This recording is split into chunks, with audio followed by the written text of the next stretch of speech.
खाटू श्याम जी की जीवन कथा। खाटू श्याम जी का मंदिर राजस्थान में जयपुर के सीकर जिले में स्थित है।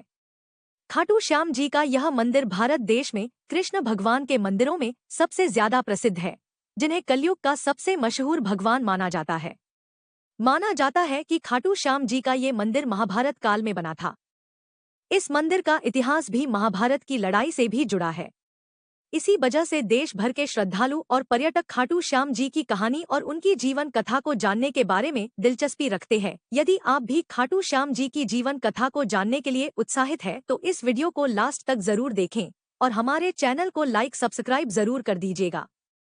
खाटू श्याम जी का जन्म हिंदू पौराणिक कथाओं के अनुसार खाटू श्याम जी का जन्म या बर्बरीक का जन्म महाभारत काल के दौरान हुआ था। वे गदाधारी भीम और नाग कन्या मौरवी के पुत्र थे। खाटू श्याम जी की जीवन कथा। भारत के सबसे प्रसिद्ध कृष्ण मंदिरों में से एक खाटू श्याम जी का मंदिर मुख्य रूप से बर्बरीक नामक महाभारत के दानव को समर्पित है। इसीलिए खाटू श्याम जी की जीवन कथा की शुरुआत महाभारत से शुरू होती है। आपको बता दें कि पहले खाटू श्याम जी का नाम बर्बरीक था। वे बलवान गदाधारी भीम और नाग कन्या मौरवी के पुत्र थे। बचपन से ही उनमें वीर योद्धा बनने के सभी गुण थे। उन्होंने युद्ध करने की कला अपनी मां और श्री कृष्ण से सीखी थी। उन्होंने भगवान शिव की घोर तपस्या करके 3 बाण प्राप्त किए। ये तीनों बाण उन्हें तीनों लोकों में विजयी बनाने के लिए काफी थे। एक बार जब उन्हें पता चला कि कौरवों और पांडवों के बीच युद्ध होने वाला है, तो उन्होंने भी युद्ध में शामिल होने की इच्छा जताई। इसके लिए जब वे अपनी मां के पास आशीर्वाद लेने पहुंचे तो उन्होंने हारे हुए पक्ष की ओर से युद्ध लड़ने का वचन दिया। जब उन्हें बर्बरीक के इस वचन का पता चला तो वे ब्राह्मण का रूप धारण कर उनका मजाक उड़ाने लगे और कहने लगे कि वे 3 बाण से क्या युद्ध लड़ेंगे। तब बर्बरीक ने कहा कि उनका एक बाण ही शत्रु सेना को मारने के लिए काफी है। ऐसे में अगर उन्होंने 3 तीरों का इस्तेमाल किया तो ब्रह्मांड का विनाश हो जाएगा। ये जानकर भगवान श्री कृष्ण ने बर्बरीक को चुनौती दी कि पीपल के इन सभी पत्तों को वेद कर बताओ। बर्बरीक ने चुनौती स्वीकार की। उनकी परीक्षा लेने के लिए श्री कृष्ण ने एक पत्ती अपने पैरों के नीचे दबा ली। बर्बरीक ने एक बाण से सभी पत्तियों पर निशान कर दिए और श्री कृष्ण के पैरों के पास चक्कर लगाने लगे और श्री कृष्ण से कहा कि एक पत्ता आपके पैर के नीचे दबा हुआ है, अपना पैर हटा लीजिए वरना आपके पैरों पर चोट लग जाएगी। इसके बाद श्री कृष्ण ने बर्बरीक से पूछा कि वे युद्ध में किसकी तरफ से शामिल होंगे। बर्बरीक ने जवाब दिया कि जो पक्ष हारेगा वे उनकी तरफ से युद्ध लड़ेंगे।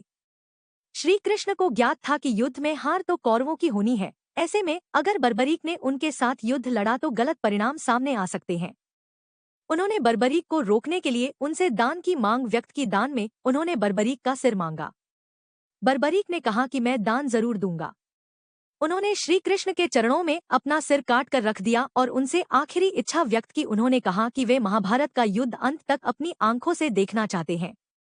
श्री कृष्ण ने उनकी इच्छा स्वीकार करते हुए बर्बरीक के सिर को युद्ध वाली जगह पर एक पहाड़ी के ऊपर रख दिया, जहां से बर्बरीक ने अपनी आंखों से अंत तक महाभारत युद्ध देखा। युद्ध के बाद पांडव लड़ने लगे कि युद्ध में जीत का श्रेय किसको जाता है। तब बर्बरीक ने कहा कि श्री कृष्ण के कारण वे युद्ध जीते हैं। श्री कृष्ण बर्बरीक के इस बलिदान से बहुत प्रसन्न हुए और उन्हें कलयुग में श्याम के नाम से पूजे जाने का अनमोल वचन दिया। बर्बरीक से खाटू श्याम नाम कैसे पड़ा? महाभारत युद्ध के बाद बर्बरीक का सिर खाटू गांव में दफनाया गया था, इसलिए उन्हें खाटू श्याम बाबा कहा जाता है। एक बार एक गांव में एक गाय अपने स्तनों से इस जगह पर दूध बहा रही थी। जब लोगों ने देखा तो आश्चर्य हो गए। जब इस जगह को खोदा गया तो बर्बरीक का कटा हुआ सिर मिला। इस सिर को एक ब्राह्मण को सौंप दिया गया। वह उसकी रोज पूजा करने लगा। एक दिन खाटू नगर के राजा रूप सिंह को स्वप्न में मंदिर का निर्माण कर बर्बरीक का सिर मंदिर में स्थापित करने के लिए कहा गया। कार्तिक महीने की एकादशी को बर्बरीक का शीश मंदिर में सुशोभित किया गया, जिसे बाबा खाटू श्याम जी के नाम से जाना जाने लगा। तब से यह मंदिर प्रसिद्ध हो गया। खाटू श्याम के चमत्कार। भारत देश के सबसे पूजनीय देवी देवताओं में से एक खाटू श्याम जी की हिंदू भक्तों में बहुत मान्यता है। जहां भारत देश ही नहीं बल्कि विदेशों से भी पर्यटक और श्रद्धालु खाटू श्याम के चमत्कार देखने और उनके दर्शन के लिए यहां आते हैं। आज के समय खाटू श्याम के चमत्कार पूरे देश में चर्चित है। मान्यता है कि श्याम बाबा से जो भी मांगो वो लाखों करोड़ों बार देते हैं। यही वजह है कि खाटू श्याम जी को लखदातार के नाम से भी जाना जाता है। यही वजह है कि आज खाटू श्याम जी देश में करोड़ों भक्तों द्वारा पूजे जाते हैं। यहाँ हमने खाटू श्याम जी की जीवन कथा को तो जान लिया, लेकिन अब एक यह प्रश्न और बचता है कि खाटू श्याम कुंड जी के मंदिर की उत्पत्ति कलयुग में कैसे हुई। यदि आप भी इसे बारे में सोच रहे हैं तो हम आपको बता दें कि जयपुर के सीकर जिले में स्थित प्रसिद्ध खाटू श्याम जी का मंदिर का निर्माण खाटू गांव के शासक राजा रूप सिंह चौहान और उनकी पत्नी नर्मदा कंवर द्वारा सन 1027 में करवाया गया था। पौराणिक कथा के अनुसार एक बार राजा रूप सिंह को सपना आया, जिसमें उन्हें खाटू के कुंड में श्याम का सिर मिलने के बाद उनका मंदिर बनवाने के लिए कहा गया था। तब राजा रूप सिंह ने खाटू गांव में खाटू श्याम जी के नाम से मंदिर का निर्माण करवाया, जबकि 1720 में एक मशहूर दीवान अभय सिंह ने इसका पुनर्निर्माण कराया। खाटू श्याम जी का श्याम कुंड खाटू श्याम जी के मंदिर के पास पवित्र तालाब है, जिसका नाम है श्याम कुंड।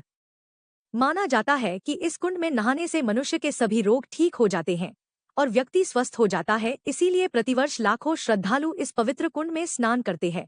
खास तौर से वार्षिक फाल्गुन मेले के दौरान यहाँ डुबकी लगाने की बहुत मान्यता है। आपने जान लिया होगा कि खाटू श्याम जी को हारे का सहारा किस लिए कहते हैं। इस वीडियो में आपने खाटू श्याम जी की जीवन कथा, खाटू श्याम के चमत्कार, खाटू श्याम कुंड जी के मंदिर का इतिहास, खाटू श्याम कुंड का इतिहास सहित अन्य जानकारी को जाना है। आपको हमारा यह वीडियो कैसा लगा हमें कमेंट्स में बताना ना भूलें।